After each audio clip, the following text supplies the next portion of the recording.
You've done it. You've finally unlocked the incendiary airburst launcher, the SICH G1 WP, or you're smart and are planning ahead like an excited soldier unwrapping weapons on Christmas morning. Well, I'm sorry to tell you that if you've gone through the grind of unlocking this, you've wasted your time. And if you're looking forward to unlocking this, don't. Unfortunately, despite the idea of an incendiary airburst grenade launcher sounding really good, in actuality, it's unfortunately quite mid. Though in this video, I'll break down what the launcher is good for, how to use it, and what I think needs changing. First, how does the launcher work? Just like any other launcher, you aim, you shoot, projectile go boom. Except with this launcher, the range is limited to 25 meters, and instead of it being an explosive grenade, it leaves a chaff-like cloud which blocks vision and also sets alight anyone that touches it, whilst also lasting a few seconds. Now in theory, that sounds pretty good, but in application, the range of 25 meters in battlefield is actually pretty small, so this operates more similarly to a shotgun.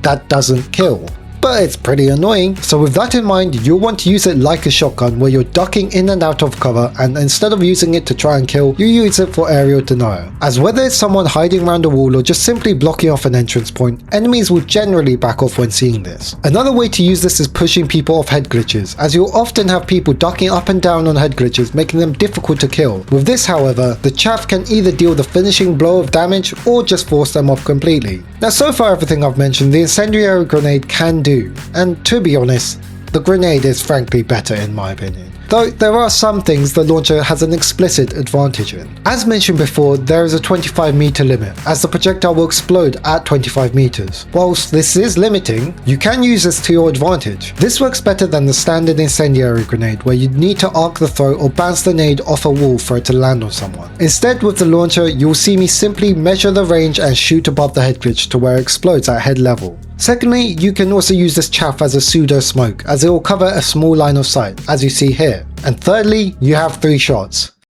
Yeah, I'm really stretching the list of positives thin here. But regardless, you have 3 shots before you will need to resupply, though I'd recommend just dropping a resupply at your feet so you can replenish spare ammo as you reload shots. Moving on from positives, let's look at more situations you might want to use this in. So anytime you want to defend a small or tight area, this works well. Especially if you have teammates also shooting down that line of sight, as if enemies go behind any cover, the fire will force them out into the open for teammates to shoot. The launcher also works well on plant objectives like in Rush. You can use the chaff to protect teammates defusing or planting the bomb, since the chaff will provide smoke cover, whilst also stopping someone from running straight in, whereas a standard smoke grenade would not. On the other hand, you can use it to prevent attackers planting on the bomb. Combining the launcher and the standard incendiary grenade works especially well, as you can create a larger area of effect. Now with your class, if you're building specifically around this gadget, I'd recommend an SMG to go with the close quarters combat. Otherwise an LMG will do for covering lanes. In the footage you're seeing, I was running both the incendiary grenade and the smoke launcher just for pure chaos, and to be honest,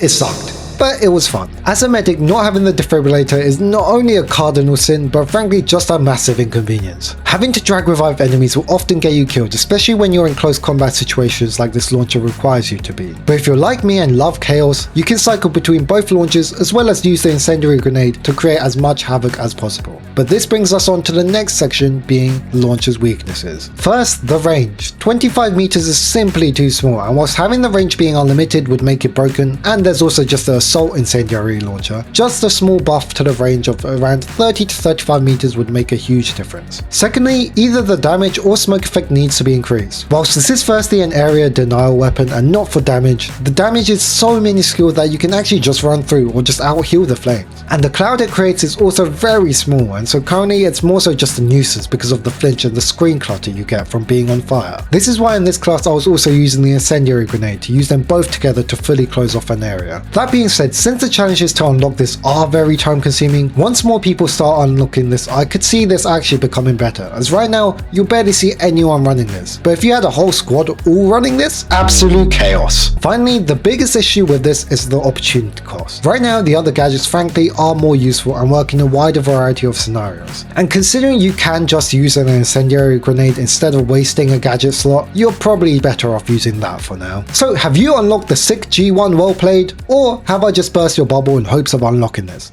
Let me know.